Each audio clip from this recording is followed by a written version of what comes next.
Hi, this is Stu for So Wizard Podcast, and today we are talking to Joe Simcoe and Ira Friedman. Joe is the creator and the artist of Craniacs. How are you today? Doing great. Thanks for having us. So is this your first day at New York Comic Con? Were you here yesterday? Yeah, we were here yesterday, walking around, checking out some of our partners for Craniacs. Yeah, we talked to a couple people from Titan yesterday. We had a couple interviews scheduled through Will, and everybody's been absolutely fantastic lately. So we're excited, but the bar is set very high for you. All right, well, we'll try to see if we can keep it that way.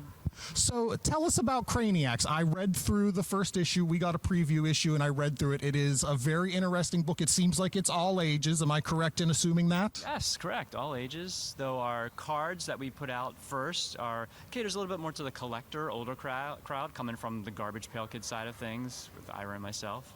But it is for all ages, the cards and the comic, yes. All right, so the story of Craniacs is there is this world that seems to be split in half between Retrovia and Futera. Futera. And tell everybody a little bit about Retrovia and Futera and how this world interacts with each other. Want to tackle it? So, the premise behind the story is that there's this catastrophic event that takes place in the universe. Planets are colliding, there's all kinds of chaos going on in the galaxy, and one fragment, one piece of one planet is spinning out of control, ultimately fusing together with another piece of another planet, ultimately forming a brand new planet for the first time. What ultimately happens is that they discover, when all the dust settles, that half of this planet is occupied by a civilization from the ancient Stone Age days, and the other half of the planet is occupied by people from the future, Futerans. And so that's where the story gets started. That's the origin. Okay, so the story is very interesting in how it works in that you flip the book over and half of the story is about the Retrovians and half of the story is about the Futerans. How did you come up with the idea to do that? I think that was our writer, Shali Fish. He's written for Batman, Scooby-Doo, Looney Tunes, lots of stuff. Ninja Turtles, yeah. I mean, he's been around, and I think he's done this before with books, but this actually works in the fact that it makes sense, because of the two different worlds and the fact that the kids meet together in the middle of the book, and you got to flip over to read the other side. So that, yeah, there you go. You can show. This is the Retrovian side of the story, and this is the Futeran side of the story. And as Joe said, they meet in the middle. So I don't know if you want to take them through some of the pages. We could do Art did all the art. Joe did all the artwork, and this is the beginning of the Futeran side of the story, which runs for 11 pages. And then when you get to the middle, if you can see this, the Futerans look, and what do they see? They see the Retrovians. They've been hearing about them, but they'd never seen them before. So then you flip over and you start from the Retrovian side of the story, and then you get to the pages, again, beautiful line art from Joe, writing from Shali, colors. Colored by Valentina from Italy.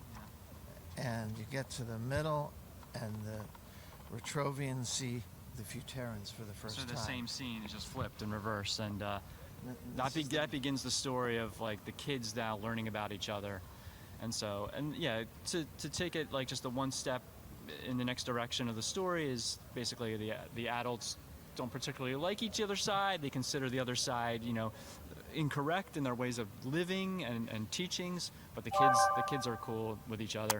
But the way they settle the disputes and the arguments is the adults force the kids to battle it out in this giant skull-shaped arena with wild competitions that involve slime and lava and pyrotechnics, and whoever wins the competition, the decision gets made for the planet. So the arena we call the Chrome Dome. Chrome Dome, yeah. So tell me about Valentina's coloring, because it's Valentina Bianconi. Am I saying that right? So, okay. I'm sure that I got it correct too, but yeah. I thought the coloring in this book very vibrant, very bright, very exciting. I mean, for an all-ages book, that's what you want to see. It's really eye-catching, and it's fantastic. How did you get hooked up with Valentina?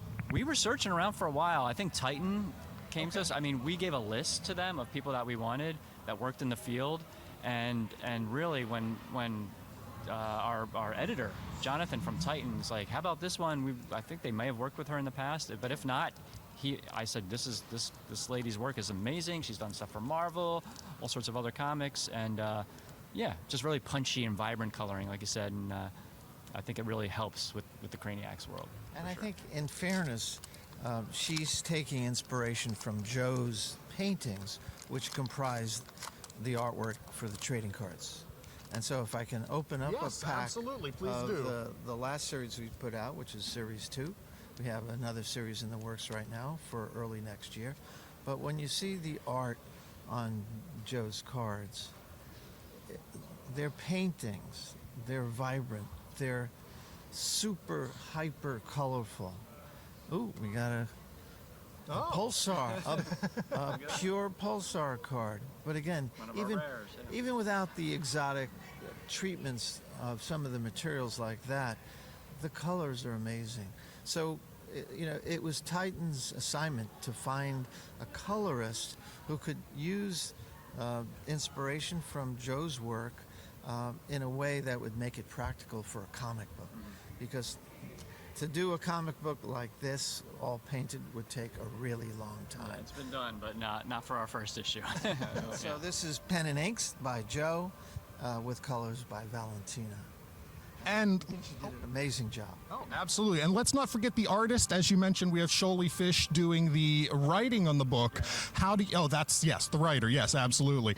How does it feel as an artist to co-create something and hand it off to somebody else to write? I can't draw worth a lick. So I'm impressed by anybody who can, and your art is phenomenal. But how does it feel to hand off to somebody else and coordinate with them how this story goes? Well, it felt easy with Sholly.